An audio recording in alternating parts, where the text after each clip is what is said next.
on YouTube, fam? It's your boy Tony 2 Times, and we back with another episode of Hood Tales, man. Before I start, be sure to like, comment, share, definitely watch the video to the end. Let's get right into it.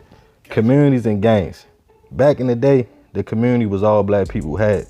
I remember my great-grandmother telling me stories about growing up when people shared food, disciplined each other kids when they were wrong, even leaving their doors unlocked during the day. But things have definitely changed over the last few decades. With blickies coming into neighborhoods by the train load and gangs getting more reckless over time, it's to the point you can't even freely go to an area without thinking what gangs are there or what they be on. Some members of certain organizations realize it's about money and protecting the community, but some members of gangs take it as an opportunity to be deep and terrorize anybody that's not with what they are on, leading to innocent people being caught in the mix. Atlanta, Georgia is full of history and a mixture of people from all over. It's definitely gangland though. I make jokes all the time. Like if I knew Atlanta was this bad, I could have just stayed home in Baltimore. And today on Hood Tales, we will be discussing a young man from Atlanta named Shakur Wright and 6 of his homies allegedly a part of the GDs and a string of hits and attempts that led to 2 men gone, and Shakur and members with life in prison. It all started when Wright and one of his associates were walking to a store in April 2016.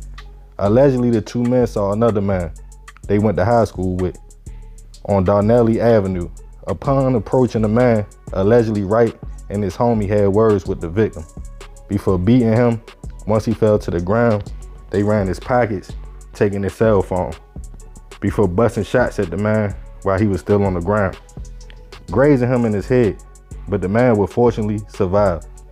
Then on another incident, allegedly Wright and 6 members of the gang got word that 36-year-old Christopher Dean was an alleged witness for the DA in his hometown of California. So the men came up with a plot to make an example of the man. Allegedly Wright and the other members lured Christopher to an Atlanta home before torturing the man, beating him, and eventually hitting him with 2 shots to the head, then throwing the man's body in the trunk and driving him to the H.E. Holmes MARTA station, leaving his body in the trunk of a Toyota Camry. It later came out Christopher was lured on Sandy Creek Drive thinking it would be a drug transaction, but it didn't stop there. When 28-year-old Benjamin Thompson and his homeboy went to visit someone at a house on Marcone Street, the friend with Benjamin ended up fighting one of Wright's friends. After the altercation, allegedly Wright pulled out a blicky, letting off shots, hitting the man in the chest, leaving him gone. Atlanta police will hunt Wright down and arrest him that same night and charge him with the hit of Christopher, in which at the time, Atlanta police called it one of the most menacing crimes they ever seen. But Wright had the robbery and other hit charges as well. The 5 men involved in the plot of the California man all received life in prison, as prosecutors painted the situation of a ruthless gang taking it upon themselves to terrorize the community and make an example out of people. Shakur Wright would eventually be found guilty on all charges brought up against him, receiving a sentence of life plus 40 years in prison. More of this story, we as a people got to understand what we show the generation before us makes the cycle continue, as they soak up their environment, which most of the times make them worse than the ones that came before them. Wright at 23 years old threw his whole life away trying to make a name for himself, in which people will forget in a few years anyway. It's really not worth it. At 23 years old, give yourself a chance to change your mindset. So remember, we gotta succeed, not to fail, so we won't be just another hood tale. Man, this a crazy story, you feel me? Like, I don't know what was up with bro and them. Like, for them to, you know what I mean, I understand running down on somebody you went to school with, y'all probably had beef, words was exchanged, y'all beat on them, and then y'all, you know what I mean, y'all ran his pockets and y'all robbed him. Stuff like that happened. But then you let off shots at him. Almost hit him. He made it, fortunately. In a situation with the dude from Cali, it's like, I understand that bro might have told on some people where he from, you feel me? And that's a no-no in the streets if the California man was in the streets.